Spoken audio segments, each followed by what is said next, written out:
नमस्कार साथियों। आज के इस वीडियो में हम कक्षा 10 के हिंदी गद्य मित्रता नामक पाठ के रेखांकित अंशों की व्याख्या करेंगे, जिसके लेखक आचार्य रामचंद्र शुक्ल जी हैं। जैसा कि आप यहाँ पर देख सकते हैं, प्रश्न 8 करके एक गद्यांश दिया गया है और इस गद्यांश के नीचे आवाज सा करके 3 पॉइंट के 3 प्रश्न इसी गद्यांश से पूछे गए हैं, जिसके लिए यहाँ पर सबसे पहले आपको इस गद्यांश को अच्छी तरीके से पढ़ना है और फिर इसके बाद आवाज सा तीनों पॉइंट के उत्तर आपको अपनी उत्तर पुस्तिका में लिखने हैं। जैसा कि आप सभी को पता है कि यूपी बोर्ड परीक्षा में हर बार आपको किसी न किसी गद्यांश के रेखांकित अंशों की व्याख्या करनी ही पड़ेगी, जिसके आपको 4 नंबर दिए जाते हैं। आपकी जानकारी के लिए बता दें कि पूरे गद्यांश से वहां पर 2 गद्यांश दिए जाएंगे, जिसमें से किसी एक गद्यांश की आपको रेखांकित अंश की व्याख्या करनी होती है। कैसे करना होता है स्टेप बाय स्टेप हम आपको आगे वीडियो में भी बताते चलेंगे, लेकिन सबसे पहले यहाँ पर ये बात जान लीजिए कि इस गद्यांश को अच्छी तरीके से पढ़ना है और जितनी भी लाइनों के नीचे ये रेखाएं खींची रहेंगी, आपको उन रेखाओं की रेखांकित अंश की व्याख्या करना है। इसलिए आपको सबसे पहले बहुत ही अच्छी तरीके से गद्यांश को पढ़ना है और फिर इसके बाद नीचे के आवाज सा के जो 3 पॉइंट हैं, इनको भी बहुत ही अच्छी तरीके से पढ़ना है। कभी कभी होता क्या है, कुछ लोग शॉर्टकट में पढ़ लेते हैं, उनको अच्छी तरीके से पता ही नहीं चलता है और वो लोग व्याख्या करना शुरू कर देते हैं, जिससे वो संदर्भ में भी गलती करते हैं, व्याख्या में भी गलती करते हैं और उनके नंबर माइनस हो जाते हैं। फिर सोचते हैं मैंने किया इतना अच्छा था, लेकिन हुआ नहीं, हमारे नंबर आए नहीं अच्छे से। गद्यांश की व्याख्या करते समय हमसे गलती कहाँ पर होती है, हम आपको अभी बता रहे हैं। जैसा कि यहाँ पर आप देख सकते हैं, ऊपर प्रश्न 8 करके एक गद्यांश दिया है। हमने गद्यांश को बहुत ही अच्छी तरीके से पढ़ लिया, ठीक है, वो तो अच्छी बात है। इसके बाद यहाँ हम नीचे आवाज सा के जो पॉइंट हैं, इनको भी बहुत ही अच्छी तरीके से पढ़ना होता है। जैसे यहाँ पर आ में पूछ रहा है, प्रस्तुत अवतरण के पाठ और लेखक का नाम लिखिए, और कभी कभी इसी जगह पे पूछा जाता है प्रस्तुत अवतरण के संदर्भ लिखिए या प्रस्तुत गद्यांश का संदर्भ लिखिए। तो वहाँ पर लिखने का तरीका बदला जाता है, ऐसा नहीं कि एक ही तरह से लिख दिया जाता है। जैसे जब पूछ रहा है पाठ और लेखक का नाम लिखना है, तो वहाँ पर सिर्फ आप उत्तर डाल के आप पॉइंट डालिए, इसके बाद पूरा संदर्भ अच्छी तरीके से लिखिए और फिर इसके लास्ट में अथवा लगा के पाठ और लेखक का नाम डाल दीजिए। ये सही तरीका हो गया। जहाँ पर पाठ और लेखक का नाम पूछता है वहाँ पर ऐसा लिखने का। इसके अलावा जहाँ पर पूछता है संदर्भ लिखिए, वहाँ पर आप संदर्भ हेडिंग डाल के सेम संदर्भ वहाँ पर लिख सकते हैं। ये होता है संदर्भ लिखने का सही तरीका। इसके बाद आता है रेखांकित अंश की व्याख्या कीजिए। तो देखिए बा में पूछ रहा है रेखांकित अंश की व्याख्या कीजिए। इसका मतलब है कि पूरे गद्यांश में जितने लाइनों के नीचे रेखाएं खींची हैं, हमें सिर्फ उन्हीं लाइनों की व्याख्या करना है। लेकिन यहाँ पर हम पूरे के पूरे गद्यांश की व्याख्या करके आपको बताएंगे। लाइनें हमने सिर्फ 3-4 लाइनों में ही खींची हैं, लेकिन यहाँ पर हम व्याख्या पूरे गद्यांश की करेंगे। इसके बाद आता है पॉइंट सा, क्या देखकर व्यक्ति एक दूसरे की ओर आकर्षित होते हैं। इसका उत्तर भी आपको अपनी उत्तर पुस्तिका में लिखना है बहुत ही अच्छी तरीके से। अब हम यहाँ पर सबसे पहले गद्यांश को अच्छी तरीके से पढ़ेंगे और फिर इसके बाद इसकी हम संदर्भ व्याख्या करेंगे। तो जैसा कि यहाँ पर प्रश्न 8 करके दिया है, यह कोई बात नहीं कि एक ही स्वभाव और रुचि के लोगों में ही मित्रता हो सकती है। समाज में विभिन्नता देखकर लोग एक दूसरे की ओर आकर्षित होते हैं। जो गुण हम में नहीं है, हम चाहते हैं कि कोई ऐसा मित्र मिले जिसमें वे गुण हों। चिंताशील मनुष्य प्रफुल्लित चित्त का साथ ढूंढता है, निर्बल बलि को, धीर उत्साही का, उच्च आकांक्षा वाला चंद्रगुप्त युक्ति और उपाय के लिए चाणक्य का मुंह ताकता था। नीति विशारद अकबर मन बहलाने के लिए बीरबल की ओर देखता था। कुछ इस तरीके का एक गद्यांश है। अब हम इसकी संदर्भ सहित अच्छी तरीके से व्याख्या करेंगे। अब यहाँ पर आपको पॉइंट अच्छी से ध्यान देना है कि जैसे यहाँ पर हमने 8वें गद्यांश की व्याख्या की थी, तो हमने यहाँ पर पॉइंट 8 डाला, इसके बाद यहाँ कोई देखता था, यहाँ कोई लिखा, इसके बाद डॉट डॉट डॉट करके देखता था, ये लिख दिया। ये एक बात यहाँ पर ध्यान रहे कि आपको जो उत्तर हेडिंग डालना है वो यहाँ पर गद्यांश जो लिखेंगे इसके ऊपर डालना है। जैसा कि आप सभी को पता है कि गद्यांश 2 आएंगे, जिसमें से हमको एक ही के रेखांकित अंश की व्याख्या करनी होगी। तो सबसे पहले आपको उत्तर हेडिंग डालना है।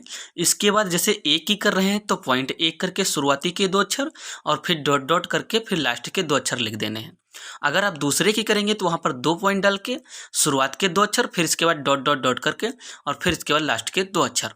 और जहाँ जैसा कि यहाँ पर हमने 8वें का किया है तो यहाँ पर हमने 8 पॉइंट डाला है। इसके बाद शुरुआत के 2 अक्षर यहाँ कोई और फिर इसके बाद लास्ट के 2 अक्षर दिखता था। ये हो गया हमारा व्याख्या शुरुआत करने का सही तरीका। देखिए वहाँ पर भी कॉपी चेक करने वाले को ये कन्फ्यूजन रहती है कि आपने किस गद्यांश की व्याख्या की है। तो जब आप वहाँ पर शुरुआत में ही ऐसे लिख देंगे तो उसको पता चल जाएगा आपने पहले की किया है या आपने दूसरे की किया है, जिससे उसको चेक करने में आसानी होगा और आपको अच्छी तरीके से नंबर मिलेंगे।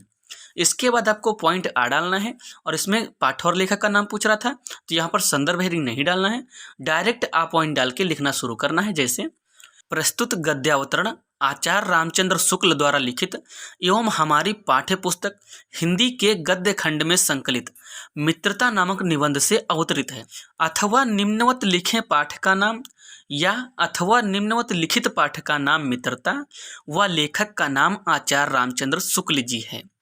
जहाँ पर पाठ और लेखक का नाम पूछेगा वहाँ पर आपको इसी तरीके से लिखना है। याद रहे यहाँ पर मेन चीज़ होता है पाठ और लेखक का नाम, और जो शब्द आप पाठ और लेखक का नाम लिखोगे उन शब्दों को आपको काले पेन से लिखना है ताकि कॉपी चेक करने वाली की नज़र सबसे पहले उन्हीं पर पड़ जाए और बाकी पूरा संदर्भ अच्छे से ना पढ़े। और जहाँ पर आपको संदर्भ पूछेगा वहाँ पर आप इसी तरीके से लिखना संदर्भ डाल सकते हैं। और ये जो शब्द हैं इसको संदर्भ को लिखने का तरीका आप अपनी भाषा में भी लिख सकते हैं। इसमें मेन पॉइंट होता है पाठ और लेखक का नाम।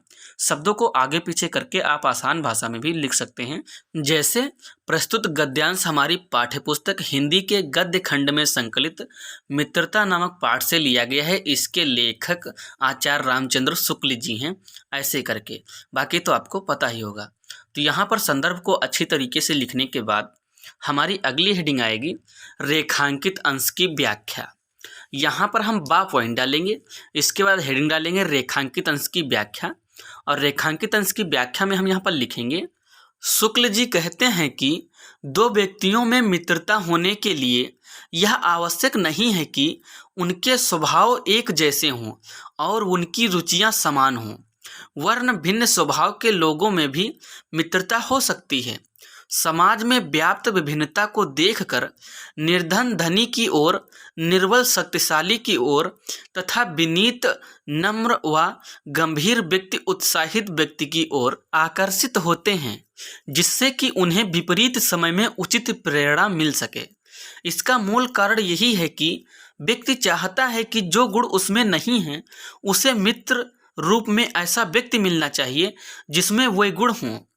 चिंताग्रस्त व्यक्ति प्रफुल्लित चित्त वाले व्यक्ति की तलाश में रहता है, जिससे कि वह भी कुछ समय के लिए तो चिंता मुक्त हो जाए।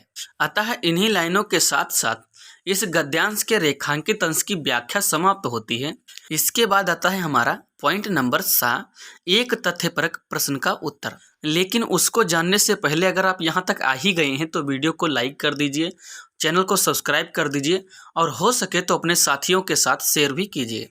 पॉइंट 3 के उत्तर के लिए यहाँ पर हम सा पॉइंट डालेंगे और इसमें यहाँ पर हम लिखेंगे विभिन्नता को देखकर व्यक्ति एक दूसरे की ओर आकर्षित होते हैं।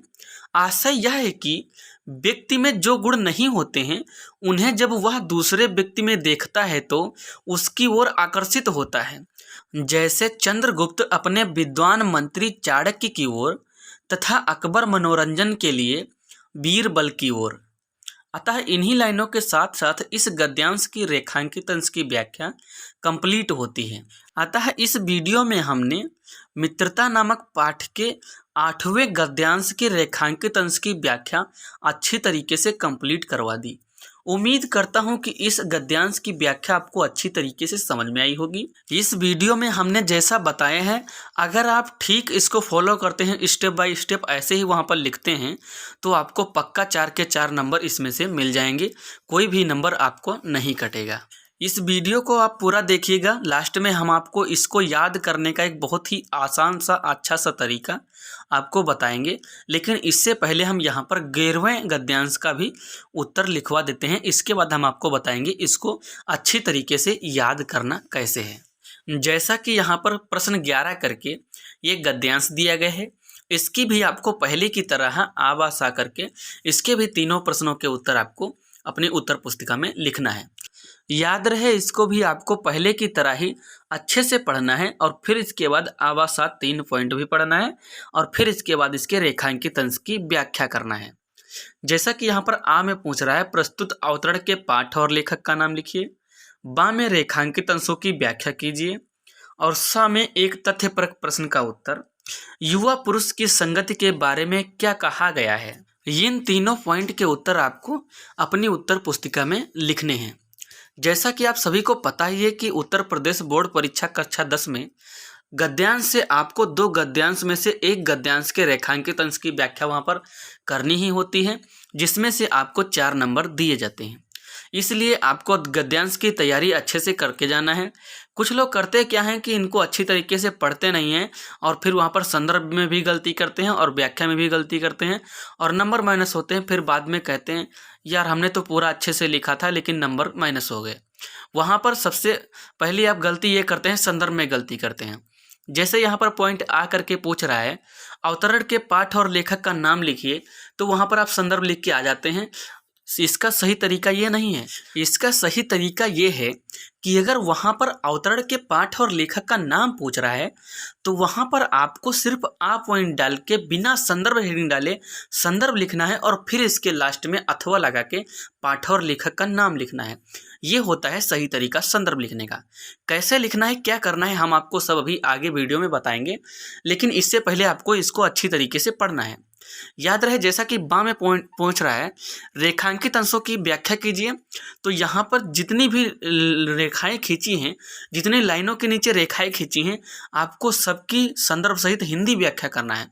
इसके नीचे एक तथ्यपरक प्रश्न का उत्तर, उसको भी आपको लास्ट में अच्छी तरीके से पढ़ के वहाँ पर उसका उत्तर लिखना है, वो भी इसी गद्यांश से। यहाँ पर आपकी जानकारी के लिए बता दें कि हमने हर एक लाइन के नीचे रेखाएं नहीं खींची हैं, लेकिन हम इस पूरे गद्यांश की रेखांकित अंश की व्याख्या करेंगे। याद रहे, शुरू से लेकर लास्ट तक। तो यहाँ पर जैसे कि प्रश्न 11 करके गद्यांश में दिया है, कुसंग का जोर सबसे भयानक होता है। यह केवल नीति और संदृत्य का ही नशा नहीं करता बल्कि बुद्धि का भी क्षय करता है। किसी युवा पुरुष की संगत यदि बुरी होगी तो वह उसके पैरों में बंधी चक्की के समान होगी, जो उसे दिन दिन अवनति के गड्ढे में गिराती जाएगी, और यदि अच्छी होगी तो सहारा देने वाली बाहु के समान होगी, जो उसे निरंतर उन्नति की ओर उठाती जाएगी। कुछ इस तरीके का एक गद्यांश है। अब हम इसकी संदर्भ सहित रेखांकित अंश की व्याख्या करेंगे। यहाँ पर इस बात को आपको अच्छी तरीके से ध्यान देना है कि ये जो उत्तर हमने नीचे डाला है, ये आपको नीचे नहीं डालना है, सबसे ऊपर उत्तर हेडिंग डालना है। इसके बाद काले पेन से वहाँ पर, जैसा कि आपको पता ही है कि 2 गद्यांश दिए जाएंगे, जिसमें से आपको एक ही के रेखांकित अंश की व्याख्या करनी होती है। तो कॉपी चेक करने वाले को ये कैसे पता चलेगा कि आपने पहले की किया है या दूसरे किया है? इसके लिए आपको करना क्या है कि जब अगर आप पहले की कर रहे हैं तो वहाँ पर पॉइंट 1 डाल के शुरुआत के 2 अक्षर, इसके बाद डॉट डॉट डॉट और इसके बाद लास्ट के 2 अक्षर लिख देने हैं। अगर आप 2 की करेंगे तो उसमें भी ऐसा ही करना है। जैसे कि यहाँ पर हमने 11वें गद्यांश की व्याख्या की है, इसके लिए हमने यहाँ पर 11 पॉइंट डाला है। इसके बाद शुरुआती के 2 अक्षर और इसके बाद लास्ट के 2 अक्षर हमने डाल दिए हैं, बीच में डॉट डॉट डॉट कर दिया है। इसका मतलब हो गया ये पूरा गद्यांश का सारांश हमने यहाँ पर लिख दिया। इसको देखकर कॉपी चेक करने वाला समझ जाएगा आपने कौन से गद्यांश के रेखांकित अंश की व्याख्या की है। तो सबसे पहले उत्तर, इसके बाद इस तरीके का पॉइंट डाल के गद्यांश, और फिर इसके बाद पॉइंट आ डाल के, जैसे यहाँ पर पाठ और लेखक का नाम पूछ रहा था तो यहाँ पर हम संदर्भ हेडिंग नहीं डालेंगे, सिर्फ आ पॉइंट डालेंगे और इसके बाद हम लिखना शुरू करेंगे। जैसे प्रस्तुत गद्यावतरण आचार्य रामचंद्र शुक्ल द्वारा लिखित एवं हमारी पाठ्य पुस्तक हिंदी के गद्य खंड में संकलित मित्रता नामक निबंध से अवतरित है, अथवा निम्नवत लिखे पाठ का नाम मित्रता या निम्नवत लिखित पाठ का नाम मित्रता व लेखक का नाम आचार्य रामचंद्र शुक्ल जी है। ये हो जाएगा आपका संदर्भ लिखने का सही तरीका। और इसके अलावा यहाँ पर ये बात भी ध्यान रखनी है कि जो पाठ और लेखक के नाम के जो शब्द हैं इनको आपको काले पेन से लिखना है, ताकि जब कॉपी चेक करने वाले की नज़र इन पर पहले ही पड़ जाए तो वो समझ जाएगा संदर्भ आपका अच्छा है और आपको बिना पढ़े ही पूरे नंबर मिल जाएं। इसके अलावा दूसरा तरीका भी होता है संदर्भ लिखने का, वो आपके स्कूल में भी बताया होगा आसान तरीके से। जैसे प्रस्तुत गद्यांश हमारी पाठ्य पुस्तक हिंदी के गद्य खंड में संकलित मित्रता नामक पाठ से लिया गया है। इसके लेखक आचार्य रामचंद्र शुक्ल जी हैं। अथवा निम्नलिखित पाठ का नाम मित्रता व लेखक का नाम आचार्य रामचंद्र शुक्ल जी। इस तरीके का गद्यांश भी आप वहाँ पर लिख सकते हैं। इसमें मेन पॉइंट यही होता है कि पाठ और लेखक का नाम में गलती नहीं होनी चाहिए, शब्दों को आगे पीछे करके आप यहाँ पर लिख सकते हैं। तो इसको सबसे पहले अच्छी तरीके से संदर्भ लिखने के बाद इसके बाद हमारी अगली हेडिंग आएगी रेखांकित अंश की व्याख्या। यहाँ पर इसकी रेखांकित अंश की व्याख्या करने के लिए हम सबसे पहले पॉइंट डालेंगे बा, इसके बाद हेडिंग डालेंगे प्रथम रेखांकित अंश की व्याख्या। प्रथम रेखांकित अंश की व्याख्या हेडिंग डालने के बाद हम यहाँ पर लिखेंगे शुक्ल जी कहते हैं कि बुरी संगति घातक बुखार के समान हानिकारक होती है। जिस तरह कोई व्यक्ति यदि भयानक ज्वर से ग्रसित हो तो वह ज्वर उसके शरीर और स्वास्थ्य को नष्ट कर देता है तथा कभी कभी प्राण भी ले लेता है, उसी प्रकार बुरी संगति हमारी नैतिकता, सदाचार, मन तथा बुद्धि को नष्ट कर देता है। यहाँ पर प्रथम रेखांकित अंश की व्याख्या में इतना लिखने के बाद हमारी अगली हेडिंग होगी द्वितीय रेखांकित अंश की व्याख्या। यहाँ पर हम द्वितीय रेखांकित अंश की व्याख्या हेडिंग डालेंगे और इसके बाद यहाँ पर हम लिखेंगे मानव जीवन में युवावस्था सर्वाधिक महत्वपूर्ण होती है। संगत किसी युवा मनुष्य की सारी प्रगति को उसी तरह रोक देती है जिस तरह पैर में बंधा हुआ भारी पत्थर किसी व्यक्ति को आगे नहीं बढ़ने देता, वरन प्रायः उसे गिरा देता है। इसी प्रकार कुसंगति में लिप्त मनुष्य का पतन होने लगता है और वह दिन प्रतिदिन पतन के मार्ग पर अग्रसर होता रहता है। इसके विपरीत अच्छी संगत हमारे लिए एक ऐसी सुदृढ़ वाह अर्थात सहारा होती है जो हमें गिरने नहीं देती, अपितु उन्नति के पथ पर निरंतर आगे बढ़ाती है और जीवन को शुद्ध, सात्विक तथा उन्नत बनाती है। अतः इन्हीं लाइनों के साथ साथ इस गद्यांश के भी रेखांकित अंश की व्याख्या समाप्त होती है। इसके बाद आता है हमारा पॉइंट नंबर 7, एक तथ्यपरक प्रश्न का उत्तर। प्रश्न आपने गद्यांश के नीचे पढ़ ही लिया, तो इसके उत्तर के लिए यहाँ पर हम 7 पॉइंट डालेंगे और इसमें हम यहाँ पर लिखेंगे युवा पुरुष की बुरी संगत उसे अवनति के गड्ढे में प्रतिदिन गिराती जाएगी और यदि अच्छी होगी तो वह उसे निरंतर उन्नति की ओर अग्रसर करेगी। अतः इसी के साथ साथ इस तथ्यपरक प्रश्न का उत्तर भी कंप्लीट होता है।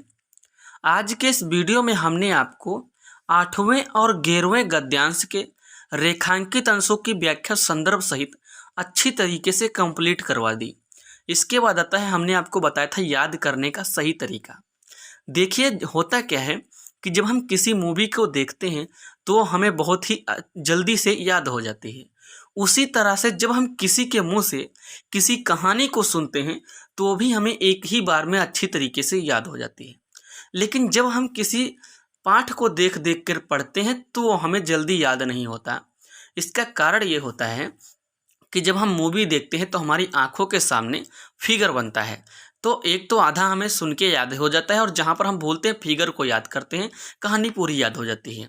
उसी तरीके से जब हम किसी से कहानी सुनते हैं तो सुनते समय भी हमारे मन में एक अलग तरीके का फिगर बनता रहता है, तो उसकी बातों को भी याद करते हैं। जहाँ बोलते हैं तो अपने मन के फिगर को याद करते हैं और उसे भी हम अच्छी तरीके से याद हो जाती है कहानी भी।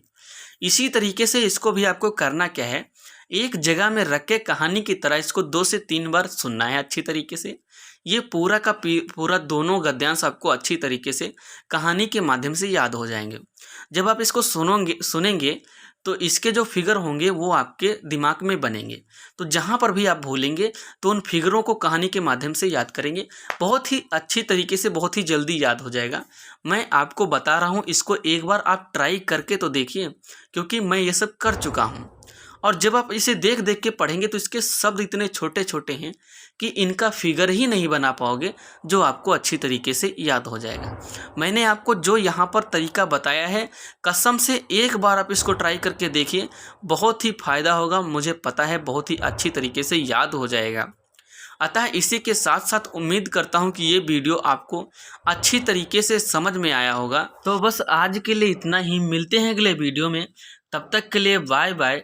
सब्सक्राइब, लाइक और शेयर।